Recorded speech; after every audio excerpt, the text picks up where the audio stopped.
पकडा पकडा, तर त्याचा एक जरी माणूस आम्ही पकडू शकलो असतो, पण कोण काय बोंबलतच नव्हता. त्याच्यामुळे हा प्रकार घडला. आणि जाताना त्यांची एक चप्पल एकाची इथे आणि एकाची पुढे पडलेली आहे. माझ्या समोर ते पळाले. दोघेजण होते. दोघांनी पण तोंडाला मास्क लावला आणि टोपी, एकाने टोपी घातलेली, एकाच्या टोपी नव्हती. त्यातला एक तर आरामशीर पकडू शकलो असतो आम्ही, पण काय कल्पनाच नव्हती. त्यामुळे ते दोघं आमच्या समोर पळाले. काय घडलं सर नक्की, तर काय घडलं? ते एक जण तिकडे येत होता गाडीवरनं आणि ते दोघे जण मागणं आले आणि त्याच्या एकाच्या चौपाट इथं टाकला. आणि ज्यावेळेस पोलीस आले तेव्हा त्याची गाडी जर पडली होती, जेव्हा गाडी ओपन केली डिक्की, त्यावेळेस त्याच्यामध्ये रिव्हॉल्वर भेटलेला आहे. म्हणजे ते विख्यात गुंड असतील, ते प्लॅनिंग करून तिचे आले असतील, तर त्याला मारायचं म्हणून. साधारण किती वेळ झाली सर? एक 20 ते 25 मिनिटं झाली असतील या गोष्टीला फक्त. आता इंजिरेपाडा म्हणतात तर शांत परिसर म्हणून खूप शांत, आणि इथे कोणाची दादागिरी संपूर्ण म्हणजे घेतली जात नाहीये. खूप शांत एरिया आहे. कोणाही स्थानिक लोक जे आहेत कोणाची दादागिरी खपून घेतली जात नाहीये त्यांची. बाहेरनं आलेले कोण आहेत, आता कोण हे माहीत नाहीयेत.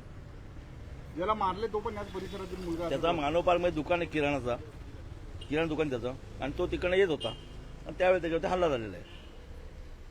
भीतीचं वातावरण या घटनेनंतर खूप खूप सगळी जनता जी पब्लिक इथे राहणार आहे त्यांच्या मनामध्ये एक भीतीचं वातावरण, कारण त्यांची मग मुलं इथे खेळतात, वाढतात, शाळा आहे, कॉलेज आहे.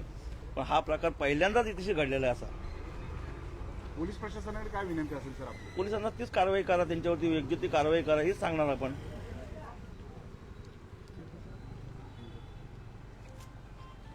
आणि कॉलेजच्या परिसरामध्ये हा प्रकार घडू नये एवढी विनंती प्रशासनाला आहे, बाकी काही नाहीये.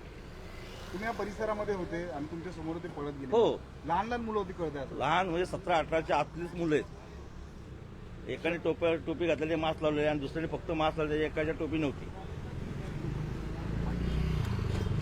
लोकांनी जर आरडाओरडा केला असता त्यातला एक तर नक्की पकडू शकलो असतो आम्ही.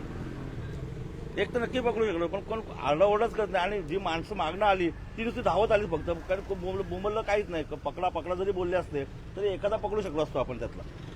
तर कुठेतरी या म्हणजे अशा घटना ज्या आपल्या बदलापूर शहरामध्ये अशा कुठेही बदलामध्ये घडू नयेत हीच प्रशासनाला विनंती. घडत नव्हतं, परंतु आता हे प्रकार खूप घडायला लागलेले आहेत. याच्या आधी कधीही हा प्रकार घडलेला नाहीये.